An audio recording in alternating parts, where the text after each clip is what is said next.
Anong mensahe ang kailangang marinig ng mga water signs sa period na to? Pwedeng nangyayari na itong magiging reading natin or mangyayari pa lang. Kung hindi man para sa inyo, itong magiging reading natin, di baka para sa someone na malapit sa inyo o sa someone na kakilala nyo mismo. Baka may lumabas na gender, mamaya gawin nyo na lang energy. Masculine at feminine energy. Pwede rin naman na huwag nyo nang pansinin ang gender. Hindi ko masasabi kung anong magiging reading, kung positive ba o negative. Depende sa kung anong mapipick up kong energy. Walang masama kung papanoorin ang sun, moon at rising sign. Kasi baka man sa mga yan ay mag-resonate na sa sitwasyon nyo. So game, magsimula na tayo. Meron tayo ditong trip to the country. Trip to the country na nga. Visit pa, no? So more like may traveling na mangyayari dito. Ay, may snake. Tapos garden. Trip to the country. Visit.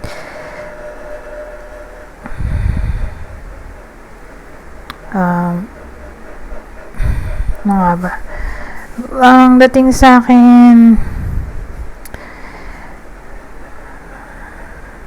hindi ko masabi kung positive ba o negative to.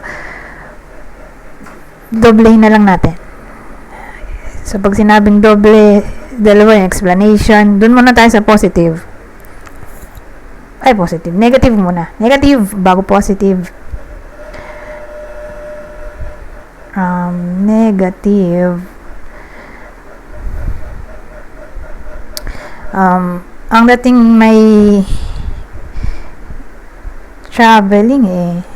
Pero hindi to malawakan. Malayuan. Alam ba, pupunta lang kayo dyan sa mall. Hindi naman sobrang layo sa bahay nyo. May pupuntahan kayo na hindi naman ganun kalayo. Naabuti ng 4 hours pataas. Okay? Siguro matagal na yung 3. Pero more like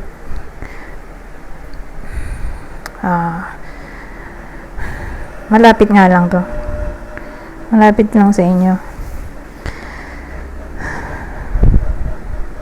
Ngayon, magkakaroon ng trouble eh. So, ano yung trouble? Baka ma-traffic yung iba sa inyo? Or sabihin natin kung kailan naalis, saka nagka-emergency.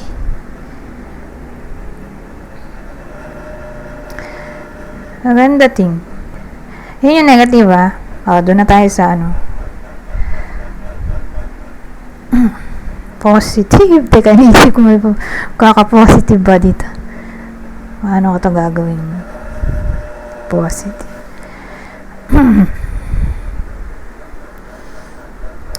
May snake kasi.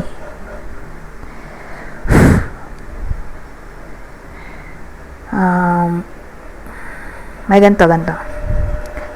May bibisitahin kayo. Ano yon? Probably babae. Or baka yung babae yung bibisita sa inyo. Anong meron? So for some reason magkakaroon ng celebration dito. Celebration, occasion. Parang may get together, reunion, meeting. So yan. Yun yung reason bakit may visitation. So again, whether kayo to na mag-visit dito sa babaeng sinasabi ko, or yung babaeng sinasabi ko yung mag-visit papunta sa inyo. So depende kung sino yung magkakaroon ng ano dito, celebration, occasion, basta isa lang yung scenario. Teka lang, nangati. Yung pa ako, kaya lang layo pala nung alcohol. Anyways. Teka lang. Lalagay lang ako ng alcohol. Pause lang.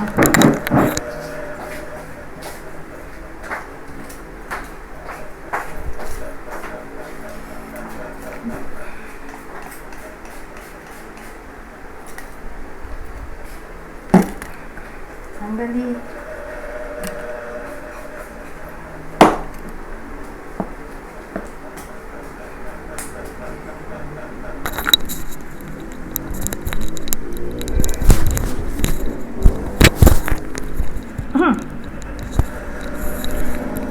So, okay na. Ano kasi, tag dito, hawak ako ng cards, tapos galing sa paa yung kamay ko. Hindi pwedeng hindi ako mag-alcohol.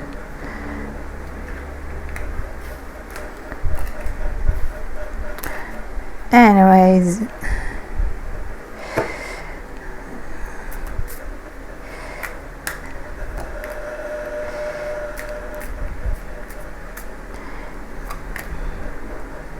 kanina, trip to the country, no? Visit ito. In Constancy.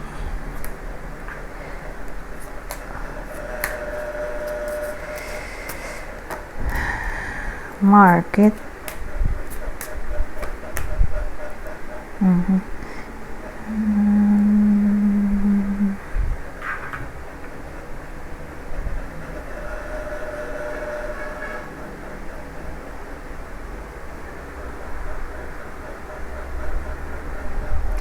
So, meron tayo dito inconstancy. Ayan, tumasik ang alcohol. Inconstancy, city house, market, at Clover. Ayan ang meron.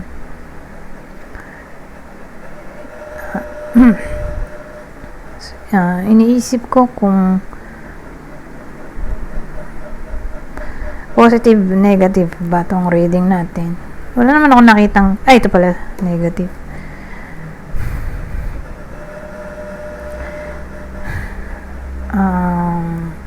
Kaya lang, nasa unahan naman siya. O sa unahan nito.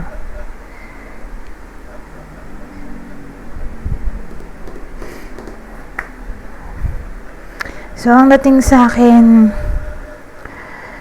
doon muna tayo sa negative o bago positive.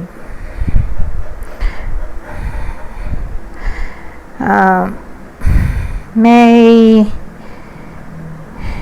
tendency ng inconstancy, uncertainty, or inconsistency. Saan? Sa bahay, particular sa kapamilya. Sasabihin nating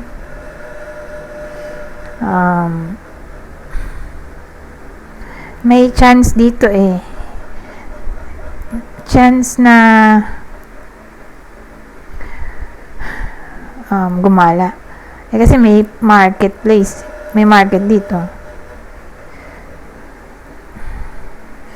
Pag nakita ko kasi yung market, di market talaga, or mall, or workplace, or lugar na matao.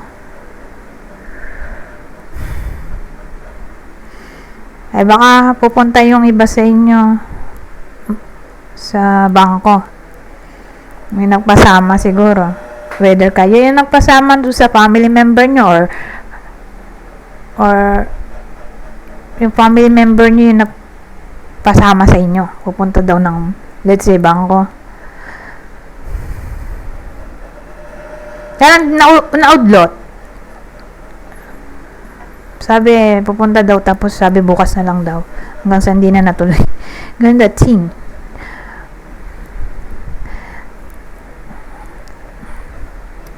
Um,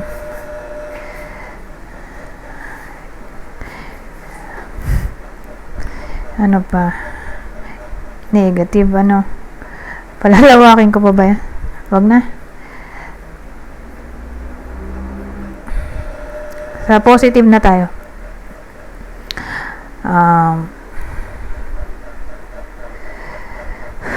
Paano ba ito positive? Constancy. May inconstancy kasi. Sumakit ang ulo ko. So, paano natin gagawin positive?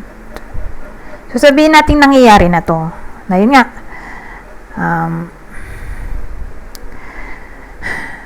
Nagkukos ng problem yung family member or anyone na kasama nyo sa bahay.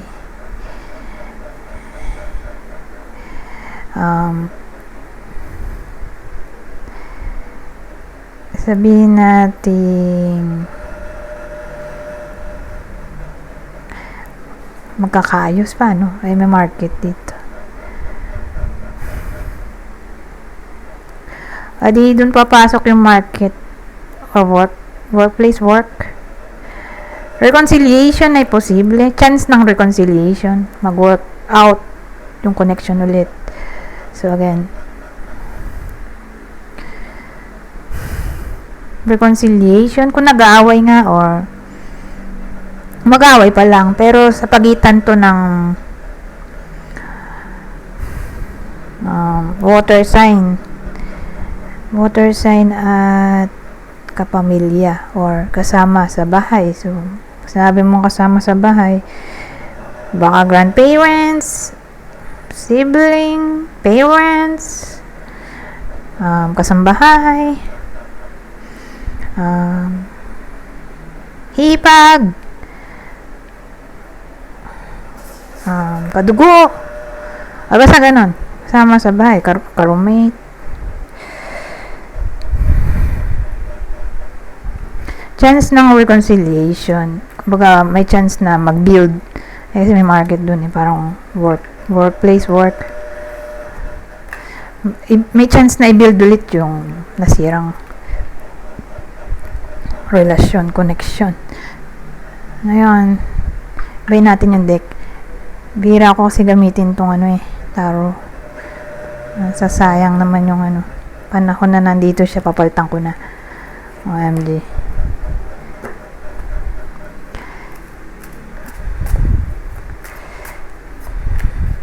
Kaya nang baliktad pala. Yung nagbabasa ng baliktad, kasi mga baliktad din yung utak ko. Kung maintindihan.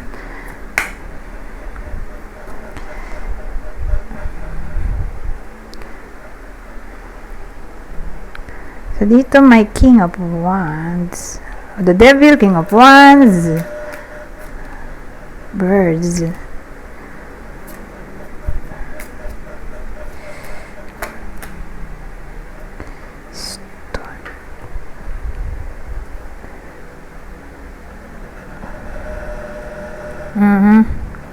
The Devil, King of Wands, Stork, Birds. So, may lalaki dito. Kung dito lalaking tao ay babae, kung extrovert. Kaya, yung tao dito, the devil daw di sabihin natin may ginagawang bad behavior, masama ugali, or bad habits, negativity, may ginagawa siyang negativity, obsession, addiction, manipulation, secrecy, cheating. In short, may ginagawa siyang maliciousness or hindi normal. Ngayon, ang dating sa akin, may chance dito ng good news. Maaring mabalitaan nyo na lang na itong taong to ay finally nagkaroon na ng lakas ng loob, i-overcome ang dapat niyang i-overcome. So in short, may improvement dito sa taong to. Okay? Yan ang mahalaga.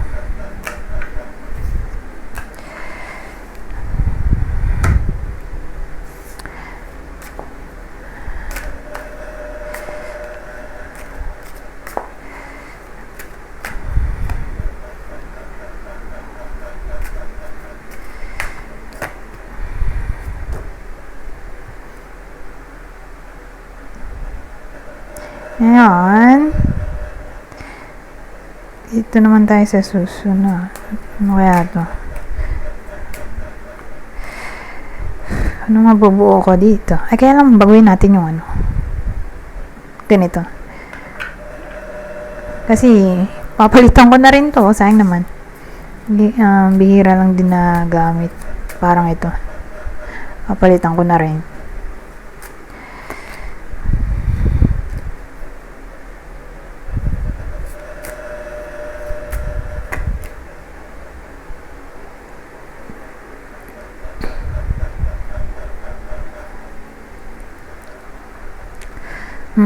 So, meron tayong 7 of Pentacles.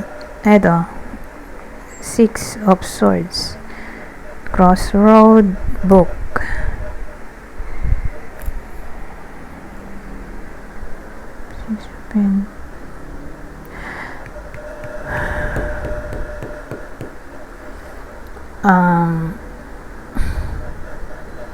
Ang dating may naghihintay dito na finally i-unblock siya. Oh my god. May iba sa inyo na na-block yata? Na para bang naghihintay kayo dito, i-unblock kayo. Waiting pa rin kasi to.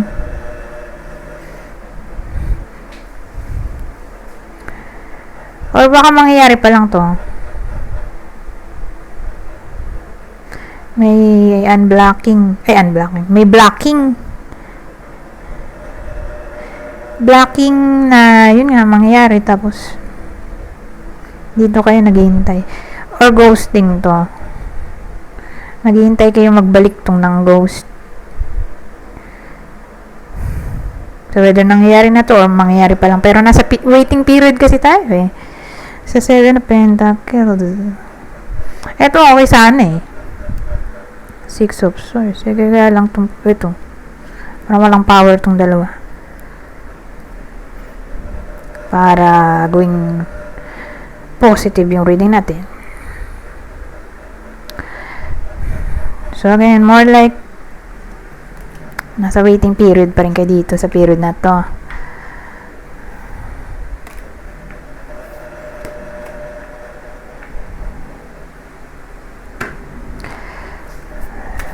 So, depende kung sino maka-resonate doon.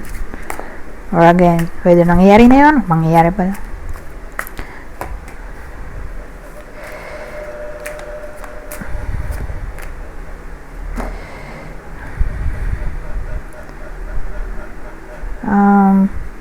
Magician,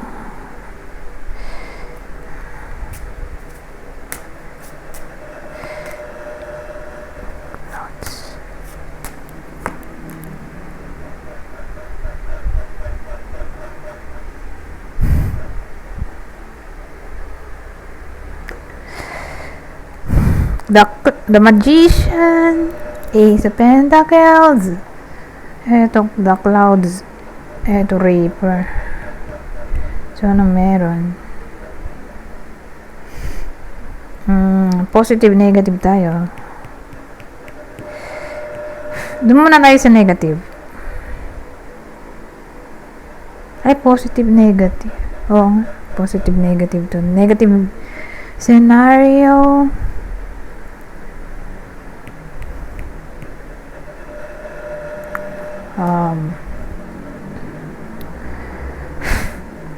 May minamanifest yung iba sa inyo dito at more like all about money or career opportunities. Kaya lang medyo malabo pa sa ngayon na mangyari ito.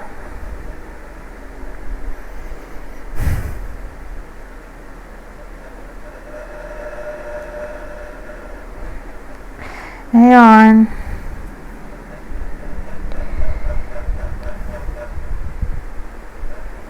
Ibang senaryo. Ano to? Positive na tayo, di ba? Ibang senaryo, positive reading. Dito, unexpected arrival ng ex ay posible.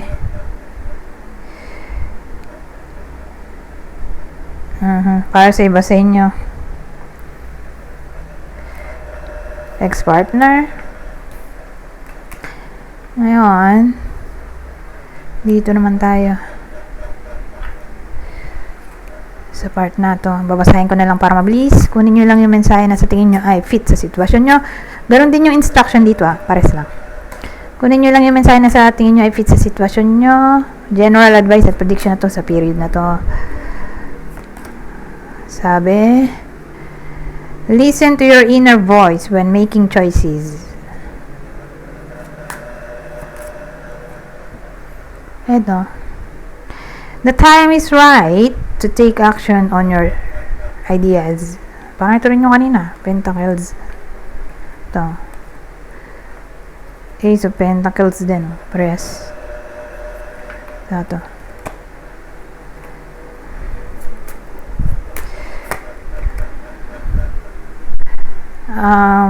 Find your inspiration to take action.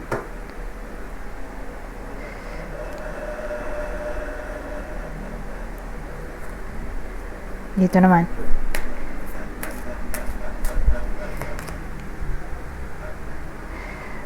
So dito sabi business venture. Trust and follow through on a new business idea or career opportunity.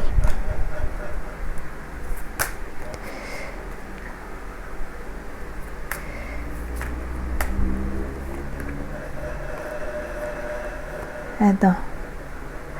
Perfect timing. This is the right time for you to move forward.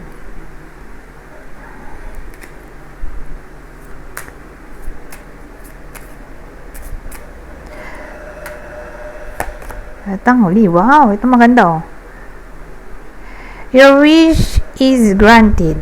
What you've asked for is coming true. Anyways, hanggang dito na lang. Goodbye for now.